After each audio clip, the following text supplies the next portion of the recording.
Que a graça e a paz do nosso Senhor Jesus Cristo esteja com todos nós essa noite. Aquele menino que estava aqui era meu filho, tá? Meus irmãos, mais uma vez um privilégio estar aqui trazendo a palavra do Senhor nesta amada igreja.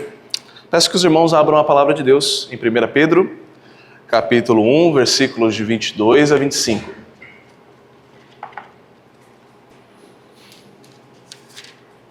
Primeira epístola de Pedro,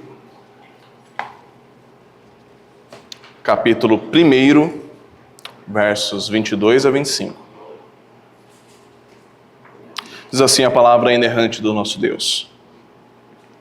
Tendo purificado a vossa alma, pela obediência à verdade, tendo em vista o amor fraternal não fingido, amai-vos de coração uns aos outros, ardentemente, pois foste regenerados, não de semente corruptível, mas de incorruptível, mediante a palavra de Deus, a qual vive e é permanente.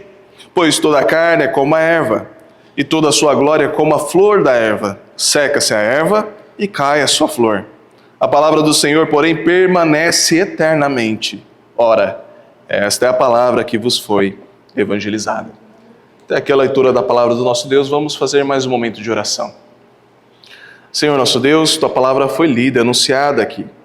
Ó Deus, o que nós te pedimos é que o Senhor, durante a exposição, nos conduza àquilo que o Espírito Santo quer dizer a esta igreja, aos nossos corações. Oramos em nome de Jesus. Amém. Meus irmãos, imagine uma pequena congregação, uma pequena igreja reunida em uma casa simples, um casebre, na Capadócia.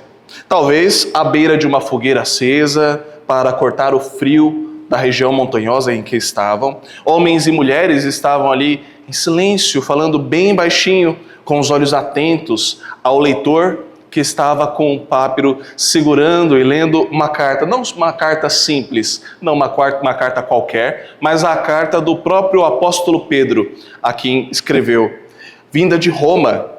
Os ouvintes são os cristãos que estavam espalhados pelos mais diversos lugares da Ásia Menor, judeus e também gentios que haviam se dispersado após uma perseguição. A sua condição são de forasteiros da dispersão, assim como afirma em 1 Pedro, capítulo 1, versículo 1. Um termo que Pedro usa metaforicamente para descrever a sua identidade de peregrinos naquela região, peregrinos no mundo, contrastando então com a sua verdadeira pátria celestial. Eles viviam sob o peso da desconfiança social, mesmo que ainda o auge dessa perseguição tenha acontecido depois do incêndio de Roma. Nero colocou a culpa nos cristãos, mas eles já eram taxados de várias coisas. Por exemplo, eles eram taxados de ateus, porque eles só acreditavam em Deus e não acreditavam em outros deuses. Mas eles também eram taxados de canibais, por incrível que pareça, porque eles comiam o corpo e bebiam o sangue de Cristo.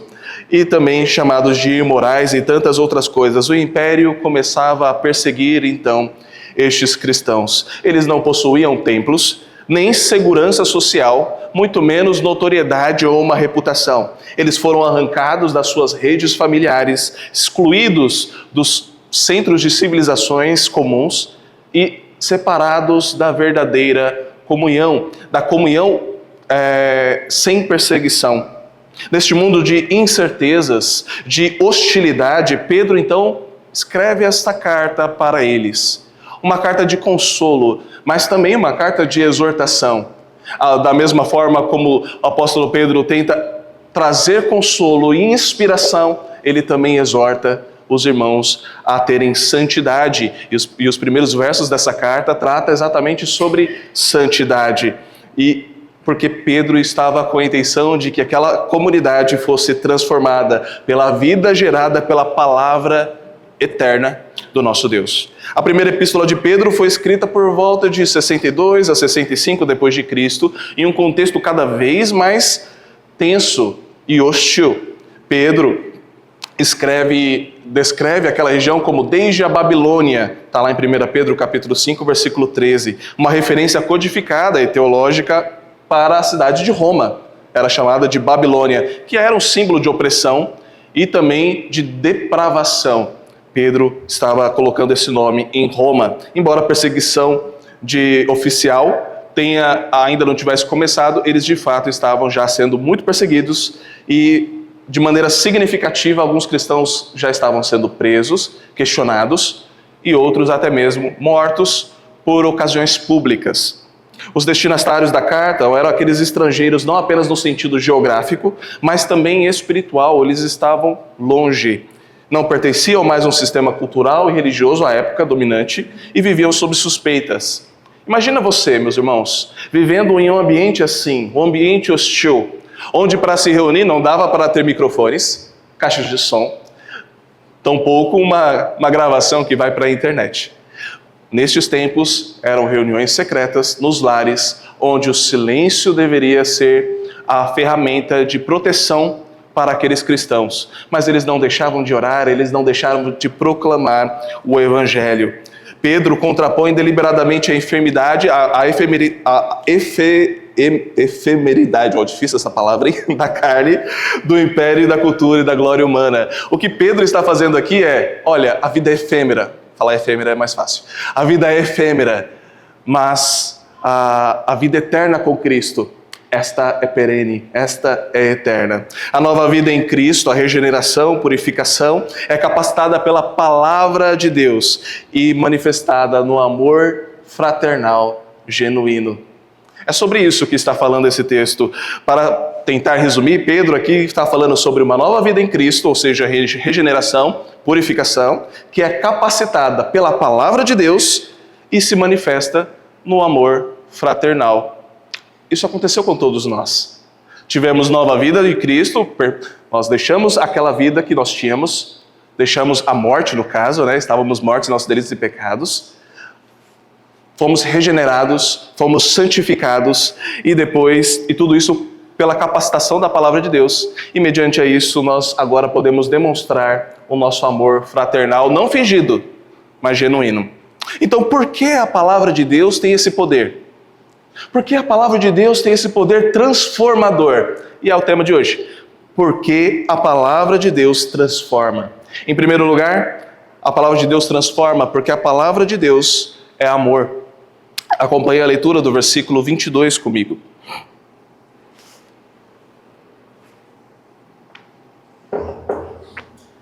Tendo purificado a vossa alma, pela vossa obediência à verdade, tende visto o amor fraternal não fingido, amai-vos de coração uns aos outros ardentemente. Esta purificação de almas que está aqui não foi um evento no passado e ficou lá no passado, mas é um evento no passado que tem efeitos agora, no futuro. É um efeito perpétuo. Em 1 Pedro capítulo 2, versículo 9, diz que nós somos nação santa, com uma ideia de sermos purificados e separados para Deus. E aqui existem dois tipos de purificação que nós podemos tratar à época. A primeira é uma purificação ritualística, ou seja, lavar as mãos e tantas outras purificações que ali tinham. Por exemplo, a purificação para a Páscoa.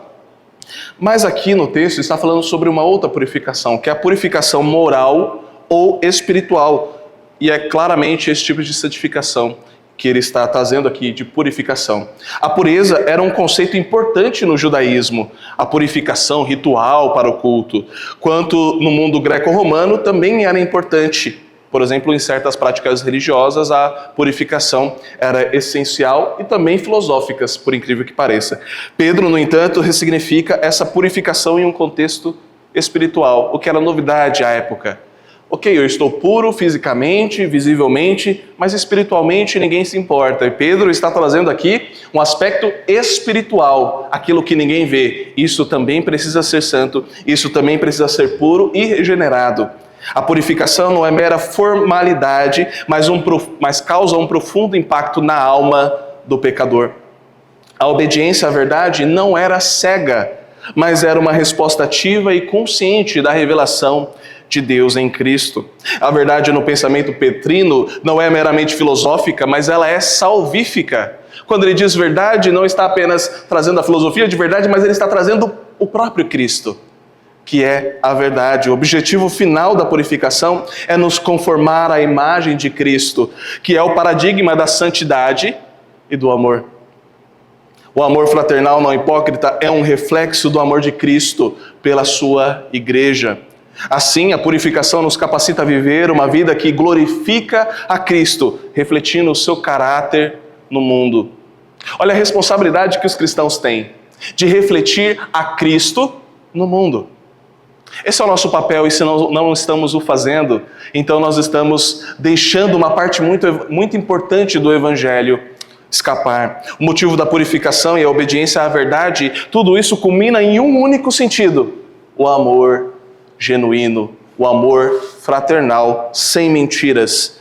O amor fraternal no grego é uma palavra que nós já vimos em alguns lugares, inclusive em uma das igrejas de Apocalipse. É Filadélfia, né? Aqui, Filadélfia é uma palavra muito completa e tange o amor entre irmãos. Assim, Pedro tem a necessidade de completar a palavra, mesmo uma palavra já carregada de sentimentos, ele ainda coloca mais um adjetivo a essa palavra. Ele usa a palavra não fingido, que pode também ter o sentido de hipócrita. Hipócrita é uma palavra que lá na Grécia era usada em teatros. Hipócrita eram os atores. Eles atuavam e o nome desses atores eram hipócritas. Mas com o tempo, este nome foi trazendo um significado ruim. Foi um termo ruim, porque as pessoas começaram a dizer para outras, quando elas estavam mentindo: você está sendo um hipócrita. Ou quando as pessoas não estavam fazendo aquilo que deveriam fazer: você está sendo hipócrita. Então esse termo começou a ser pejorativo, e exatamente o termo que Pedro quer usar é este: não seja um hipócrita ao amar o seu irmão fraternalmente. Não seja. Seja verdadeiramente um amor genuíno, o que mova o seu coração. Esse termo foi ganhando, de fato, cada vez mais força. A verdade a qual somos obedientes, que é Cristo, né? O meio da nossa purificação, é a pessoa de Jesus Cristo. Ele é o caminho, a verdade e a vida. E a gente vai ver esses três nessa passagem de maneira primorosa. A obediência à verdade é, em essência, a obediência ao Evangelho de Cristo, a pessoa de Cristo e o seu senhorio. A purificação da alma é uma resposta a quem Cristo é e ao que Cristo faz. Então, primeiro nós purificamos nossa alma, mas nós também precisamos trazer o ponto final desta mensagem, que é amar ao nosso próximo, amar verdadeiramente os nossos irmãos de maneira genuína. O versículo é trabalhado para chegar nesse ponto culminante, que é amai-vos, um comando para que se inicie ou pratique com amor alguma coisa, com a expectativa de que isso continue e perdure.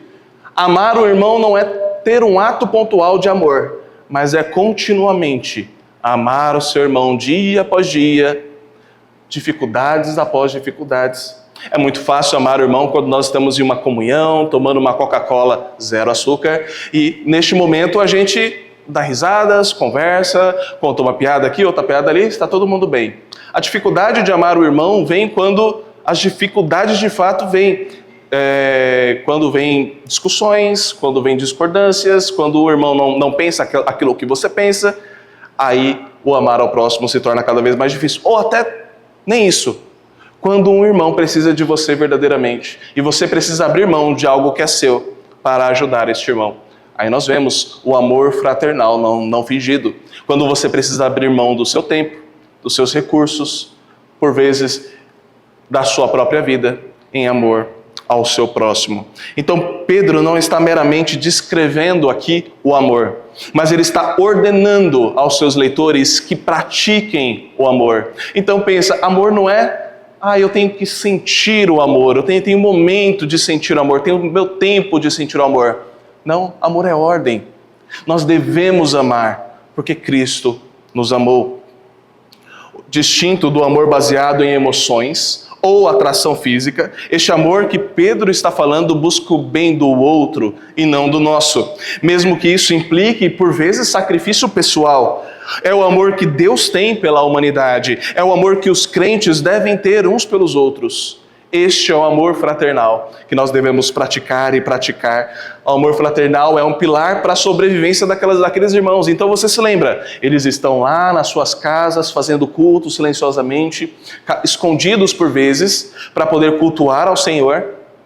Neste contexto, o amor fraternal era essencial e por vezes realmente custava a vida. Em um período crescente hostilidade entre os cristãos, possivelmente sob o império cruel de Nero. Em tal cenário, o amor fraternal não era apenas um ideal teológico, mas era uma necessidade prática para a sobrevivência das igrejas. O amor mútuo fortaleceria os laços daquela comunidade. Meus irmãos, isso não é diferente hoje. Nós precisamos, até como diz na palavra, uma qualificação de amor puro, um amor verdadeiro, um amor interior, um amor que brota de dentro para fora. Então nós precisamos de fato externalizar este amor como exemplo máximo de Jesus Cristo. Amar ardentemente, fervorosamente, intensamente, eu até diria intencionalmente, os nossos irmãos. Quando os crentes amam uns aos outros de forma não hipócrita, intensamente, eles glorificam a Cristo no mundo. Esse amor é um testemunho visível do poder transformador do Evangelho. É através desse amor que o mundo reconhecerá que nós somos discípulos de Jesus. Porque verá o amor que nós carregamos. Meus irmãos, quantas vezes a nossa amizade, o nosso amor fraternal mais se parece com uma peça de teatro. Ao abrir as cortinas, nós amamos. Ao fechar das cortinas, o amor some. Nós devemos tomar cuidado para não sermos hipócritas na casa do Senhor, para não sermos hipócritas em nossas relações, para não sermos hipócritas conosco. Amor fraternal é um amor vivido, é um amor prático, é um amor que doa, é um amor que entrega.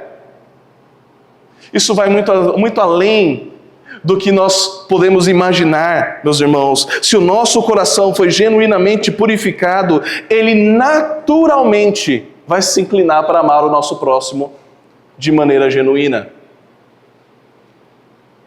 A grande realidade é que nós estamos em tempos de amor ao meu eu. Eu amo eu quero tudo melhor para mim, eu quero construir uma casa boa para mim, eu quero fazer tudo para mim.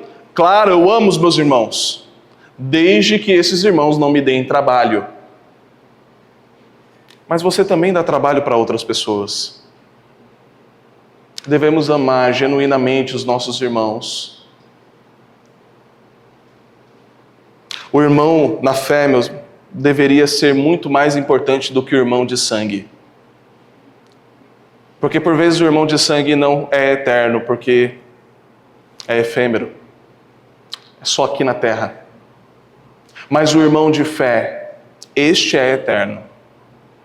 Meus irmãos, se o Senhor nos permitir, todos nós nos veremos nos palácios celestiais. Todos nós nos veremos no céu. Mas isso nem sempre é verdade com os nossos irmãos de sangue. Infelizmente, às vezes nós temos a alegria dos nossos irmãos de sangue estarem também na igreja, amarem também a Jesus Cristo, como nós amamos. Mas por vezes não. E por vezes nós temos muito mais afeição ao nosso irmão de sangue do que ao irmão na fé. Isso não deveria ser dessa forma. A nossa família espiritual é esta. No nosso RG está escrito cidadão celestial, somos um só povo, uma só nação, raça eleita, povo de Deus. Deveríamos todos amar verdadeiramente uns aos outros.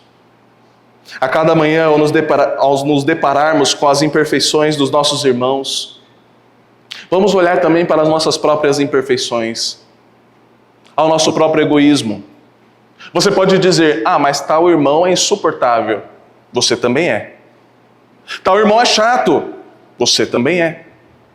Tal irmão me dá trabalho. Você também dá. A grande realidade é que ao olharmos no espelho, o nosso espelho ele é perfeito. Nós só vemos coisas boas.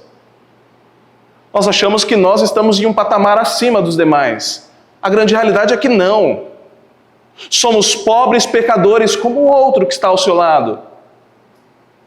Portanto, irmãos, tome cuidado, ame verdadeiramente, sem hipocrisia, sem fingimento, uns aos outros.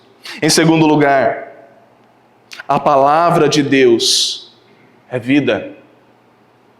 A palavra de Deus transforma porque ela é vida. Versículo 23 diz, pois fostes regenerados, não de semente corruptível, mas de incorruptível, mediante a palavra de Deus, a qual vive e é permanente. Aqui o ato de ser regenerado é o ser gerado de novo, você receber uma vida novamente. É a palavra que só aparece aqui na carta de Pedro, em toda a Bíblia. Esta palavra regenerado, gerado de novo, é o ato pelo qual Deus infunde a vida espiritual no crente. É quando nós recebemos a nossa vida por meio de Jesus Cristo. É um evento que já ocorreu na vida dos crentes. A nova vida, a nova natureza, agora é uma realidade contínua na vida do crente. Não é uma conquista humana. Um morto não pode ressuscitar-se a si mesmo. Ele não pode fazer nada. Alguém que está morto não pode fazer nada. Mas Cristo, em seu amor por nós, nos resgatou do corpo dessa morte e nos trouxe de volta à vida. A pergunta é o que nós estamos fazendo com essa vida? Como você tem vivido a sua vida? Como você tem entregado gratidão ao Senhor pela vida que você recebeu? Você tem sido grato? Você tem entregado verdadeiramente tudo o que você pode? Certa feita, um diácono muito sábio disse assim: para Deus, nada menos do que 100%. Nada menos do que 100%. Paulo disse: viver para mim é Cristo. Às vezes as pessoas focam, morrer é lucro, mas preste atenção nessa primeira parte. O viver é Cristo. Porque vida só pode ser por meio de Jesus Cristo. Isso quer dizer, meus irmãos, que Jesus não quer 1% do seu tempo, Ele não quer 10% do seu tempo, Ele quer 100% de você. É entrega total, é viver para Cristo. Então, se você for um advogado, você vai advogar para Cristo. Se você for um motorista de ônibus, você vai dirigir para Cristo. Tudo como se fosse para Cristo. E é por isso que os cristãos, em muitas épocas, em muitos lugares, eram considerados os melhores trabalhadores. Porque eles viviam para Cristo, então o trabalho que eles faziam era sempre o melhor trabalho. Porque eles faziam como quem faz para Cristo e não como quem faz para o homem. Ser gerado de novo significa que fomos unidos com Cristo. A nossa velha natureza morreu, corruptível, sujeita à morte. Ela foi substituída por uma natureza nova, incorruptível, por meio de Cristo. A nova vida que recebemos é a vida de Cristo em nós, pois morremos com Ele na cruz e ressuscitamos com Ele para viver em novidade de vida. Vida nova para o crente. Ou seja, não dá mais para viver a vida do velho homem, irmãos.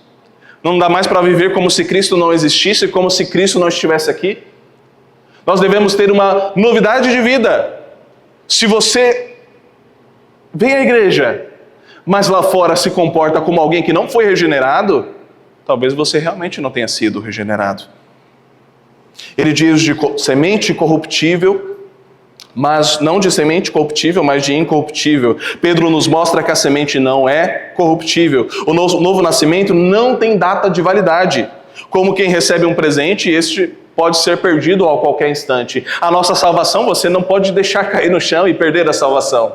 A nossa salvação, ela é perene. Uma vez salvo, salvo para sempre. Imagina se a salvação fosse assim, se perder a qualquer instante.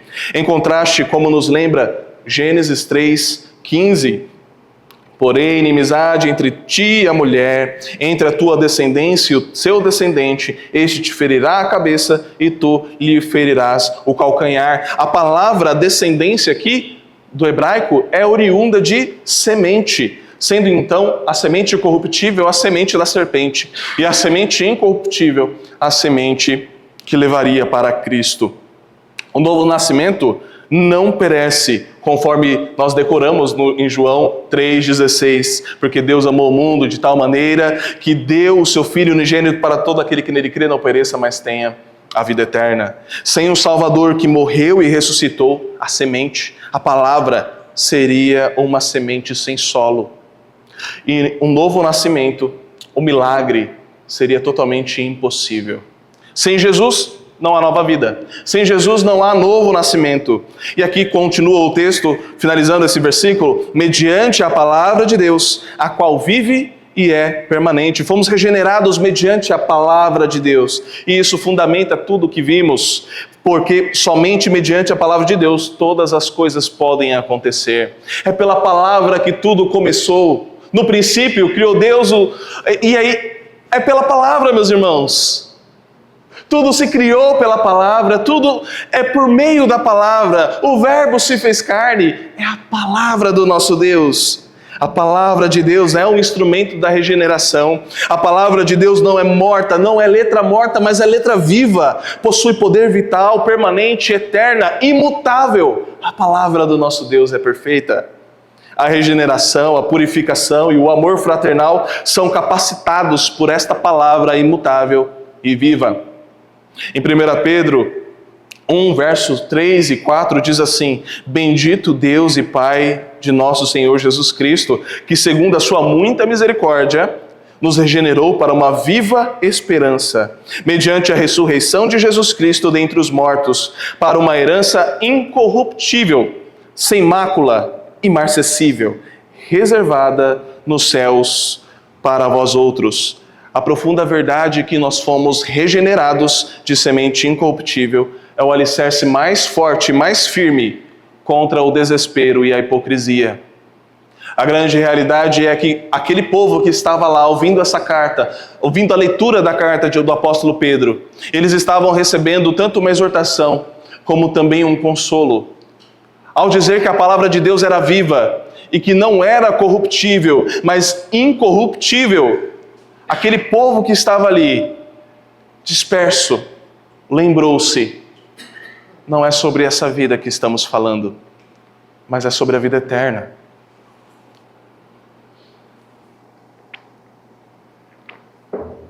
Em um mundo onde tudo é transitório, nossas forças é transitória, a beleza é transitória, a fama passa e até mesmo os amores humanos não são perenes. Esta passagem nos lembra que a nossa verdadeira essência não é uma natureza corruptível, mas é uma nova vida com o DNA de Deus, um DNA divino.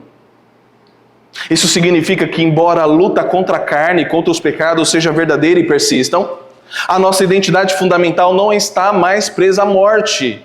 Nós não somos mais escravos deste mundo. Somos escravos de Cristo. A nossa missão, então, é proclamar esta verdade. Proclamar a palavra, tanto dentro quanto fora dos muros da igreja. O mundo perece porque está semeando com sementes corruptíveis de engano, falsas esperanças e promessas vazias. Por vezes, o que você tem colocado no seu solo são sementes de corrupção. Coisas que não trazem vida. Ao invés de ler a palavra de Deus, ao invés de se instruir por meio da palavra de Deus, as pessoas estão buscando gurus. Estão buscando nos astros respostas que somente a Bíblia pode dar.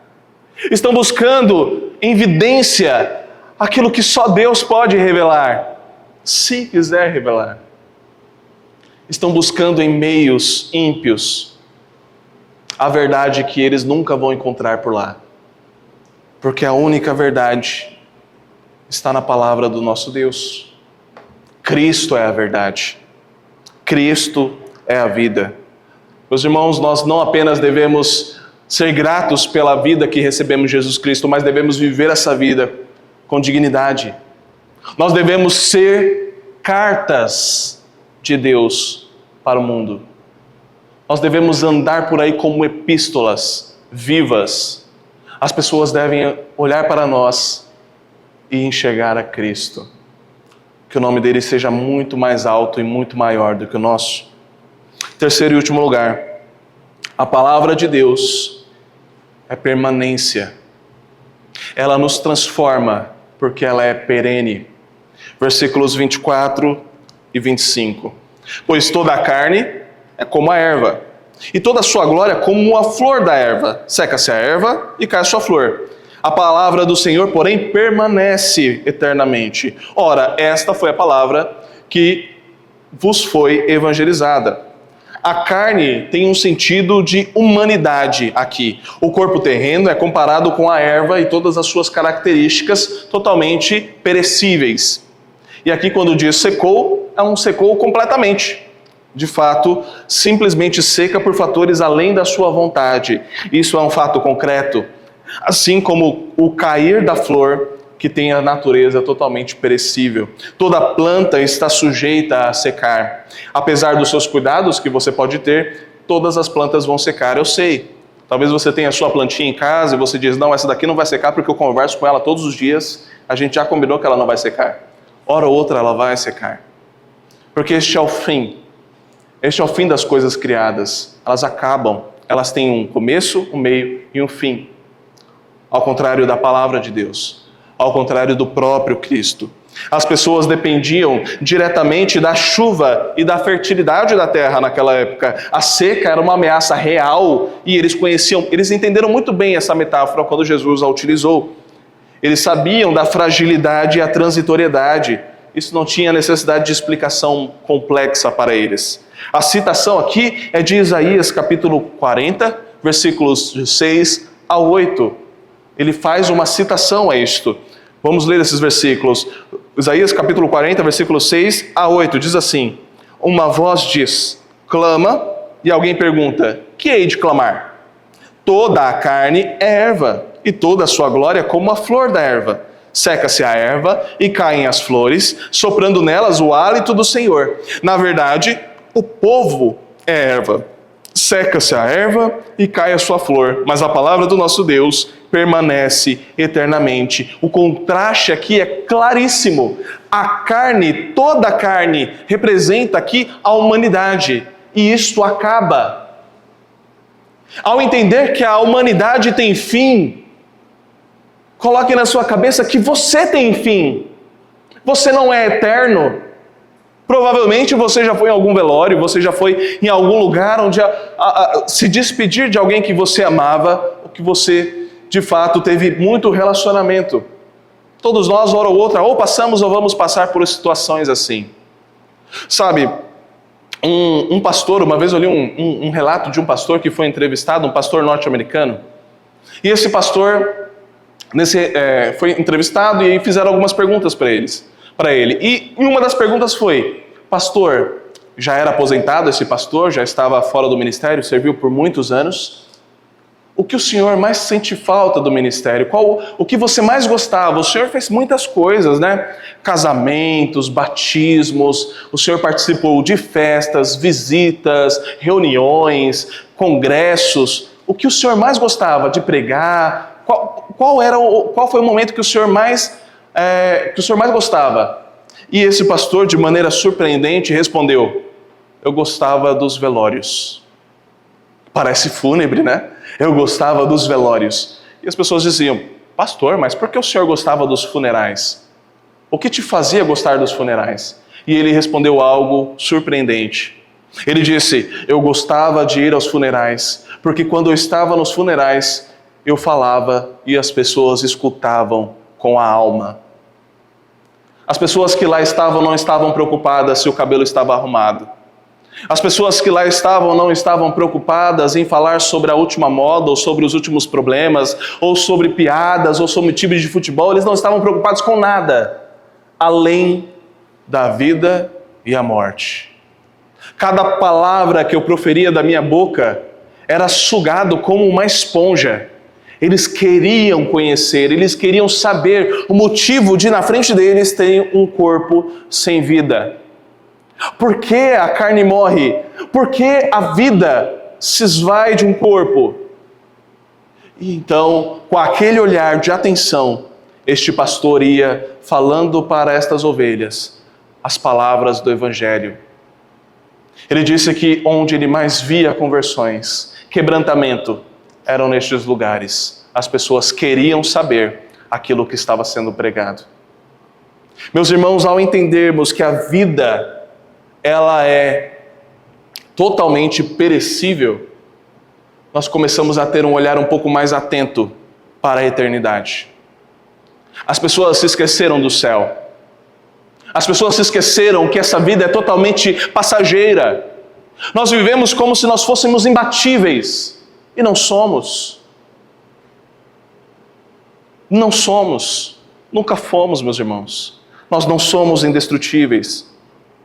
Em um mundo onde oráculos e profecias eram muitas vezes ambíguos, mutáveis e de curta duração, a declaração de que a palavra do Senhor permanece para sempre era motivo de esperança, inclusive para aqueles cristãos que estavam à beira da morte muitas vezes. O recado para eles era: olha, se vocês forem pegos, se Roma encontrar vocês aí, se vocês forem colocados junto aos leões, junto às feras e forem mortos, devorados, se vocês forem apedrejados, como muitos foram, colocados em estacas e colocarem fogo em vocês para iluminarem Roma, como aconteceu, lembre-se, a palavra de Deus permanece para sempre. As promessas do Senhor não são vazias. As promessas do Senhor nos dão esperança. Nós podemos crer e nós podemos ter alegria na salvação em Cristo Jesus, porque esta vida passageira não é tudo o que temos. Para muitas pessoas, esta vida é tudo. Mas para nós não, meus irmãos. Nós temos a verdadeira vida em Cristo Jesus. Nós não precisamos nos apegar às coisas desse mundo, porque nós somos apegados à palavra que é perene. Cristo Jesus é eterno. Então sim, a gente pode passar por tudo. Como Paulo diz, tudo posso suportar naquele que me fortalece. Cristo Jesus é o motivo da nossa esperança, é o motivo da nossa alegria. Jesus Cristo, nosso Senhor. Se a palavra de Deus permanece, significa que ela é eterna, imutável, portanto confiável em tudo o que ela afirma. É um lembrete que, apesar das adversidades temporais, a base da fé é eterna e inabalável. Em João capítulo 1, versículo muito conhecido, diz assim: no princípio era o Verbo, e o Verbo estava com Deus, e o Verbo era Deus. Jesus Cristo é o Verbo, é o Logos encarnado, é a palavra de Deus que permanece para sempre e é, em última análise, a própria pessoa de Jesus Cristo. E em Hebreus capítulo 13, versículo 8, afirma: Jesus Cristo ontem, hoje, é o mesmo e será para sempre. A nossa esperança está firmada em um Deus que é eterno e não passageiro. É por isso que nós podemos ter a alegria de passar por várias provações aqui na terra e saber que Deus nos espera. Mateus 24:35 diz: passará o céu e a terra, porém as minhas palavras não passarão. A palavra de Deus nos dá confiança, a palavra de Deus nos dá esperança de continuar vivendo, mesmo em via de morrer. E esta é a palavra que vos foi evangelizada. É esta a palavra. Aqui não está dizendo era a palavra que vos foi evangelizada. Não está dizendo foi a palavra que vos foi pregada. Mas é a palavra que vos foi evangelizada. Evangelizada nada mais é do que proclamar as boas novas. É a proclamação de boas notícias. Eles sabiam muito bem o que isso significava, porque tinha mensagens de vitória militar ou até nascimento do imperador, era chamado de evangelho, boas novas, consideradas boas novas públicas, né? No entanto, o evangelho para o cristão é as boas novas de Cristo. As boas novas de Cristo é que o reino do Senhor chegou e que a obra de que Jesus Cristo começou, Ele há de terminá-la. Em proclamação do Evangelho, ao proclamarmos o Evangelho, talvez se precisar até usando palavras, nós estamos afirmando que nós vivemos esta vida, vivemos essa vida de adoradores, vivemos como quem sonha, esperando o dia do Senhor. Palavra eterna, abstrata de Deus, isso se tornou concreto para aqueles, a propagação do Evangelho, de fato, aponta para a ação de Deus através de pregadores ao decorrer da história. Jesus Cristo é o Verbo que se fez carne, Ele é a palavra eterna, imutável, assumiu fragilidade e mortalidade, Ele assumiu forma de erva. A fragilidade humana, Ele nasceu, cresceu, morreu, sentiu fome, sede, cansaço. Ele viveu a nossa fragilidade até o seu ápice, morrendo naquela cruz. Cristo fez isso. No entanto, a sua morte não foi o fim. A ressurreição de Cristo é a prova irrefutável de que a palavra de Deus, que se fez carne, não pode ser contida pela morte, pela mortalidade. A carne de Cristo se levantou do túmulo, demonstrando que a sua glória não era como a flor da erva que cai, mas a glória do Verbo eterno permanece para sempre. Cristo não ficou naquele túmulo. Ele se levantou, e Ele não se levantou só em espírito, mas Ele se levantou em carne, para mostrar que Jesus Cristo é Senhor. 1 Pedro capítulo 1, versículos 18 e 19. Sabendo que não foi mediante a coisas corruptíveis como prata ou ouro que fostes resgatados do vosso fútil procedimento, que os vossos pais vos legaram, mas pelo precioso sangue, como o do Cordeiro, sem defeito, sem mácula, o sangue de Cristo.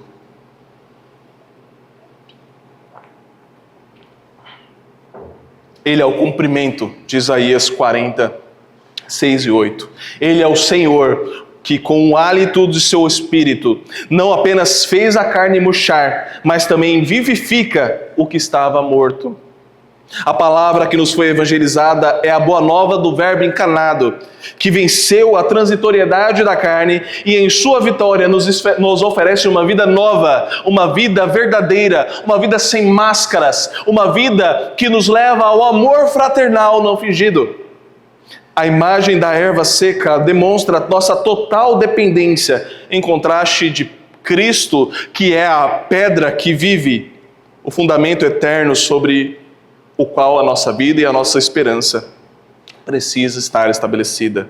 Em nosso cotidiano, nós somos constantemente tentados a construir as nossas vidas sobre a erva e sobre a flor, que caem ou que murcham.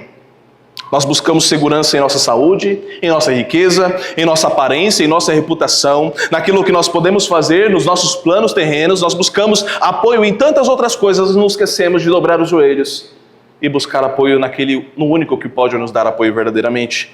A voz de Pedro, ecoando de Isaías, nos chama a uma reflexão. A nossa missão é viver com a consciência da eternidade. Nós somos chamados, a nossa vocação é ser um povo que não se ilude com as glórias passageiras. Não se ilude com as coisas que nós podemos obter nesse mundo, mas nós somos totalmente pés no chão e olhamos para Cristo. Cristo encarnado que nos dá vida verdadeira. A nossa missão é proclamar esta palavra. A palavra de Deus mudou você? Mudou o seu coração? Mudou a sua forma de agir? Mudou a forma como você andava outrora? Você estava morto em seus delitos e pecados e agora você tem vida? Então vá falar isso para as pessoas lá fora. Então vá pregar o Evangelho. Não finja isso. Vá pregar o Evangelho. Esta não é uma missão para a pessoa que está ao seu lado, essa é uma missão para você. Você tem pregado o Evangelho. A sua vida reflete aquilo que nós estamos estudando. A sua vida reflete a palavra de Deus. Você tem lido a palavra de Deus? Amados irmãos, não dá para viver um Evangelho meia boca. Não dá para viver o Evangelho só com um pezinho, ou só com metade. Viva verdadeiramente o Evangelho e você vai ver o que Deus faz com a vida daquele que entrega totalmente as suas vidas nas mãos de Deus. Solte o volante da sua vida. Deixa Deus tomar as decisões por você. O nosso chamado é ser voz, a voz que clama no deserto, anunciando que embora toda a carne seja como a erva, a palavra do nosso Deus permanece para sempre. Para concluir, meus irmãos, se fomos regenerados por uma palavra que não murcha, nem mente e nem morre, mas permanece eternamente, que outra resposta nos leva a ter, a não ser viver de modo digno do Evangelho de Jesus Cristo, que nos salvou. Em um mundo que exalta a aparência, exalta a vaidade, afunda de fato nessa vaidade. Sejamos aqueles que amam verdadeiramente com ardor, não porque é conveniente, não porque as cortinas do teatro estão abertas, mas porque este amor é genuíno e ele flui de um coração regenerado. Aquele que foi amado por Cristo, aquele que recebeu o amor de Cristo, não consegue ser indiferente aos seus irmãos. Não consegue ser indiferente à dor daquele que ainda não conheceu a Cristo. Porque outrora estávamos lá e agora temos vida. Precisamos proclamar o Evangelho para todos aqueles que ainda não conhecem o Evangelho. Nem que isso custe a nossa própria vida ou o nosso conforto. A carne passará, os aplausos vão cessar, as instituições vão ruir, as nações vão cair, mas a palavra de Deus, ela é eterna. Que o nosso amor fraterno, ardente e sincero, seja a evidência viva de que a eternidade já começou dentro dos nossos corações. Vamos orar, meus irmãos.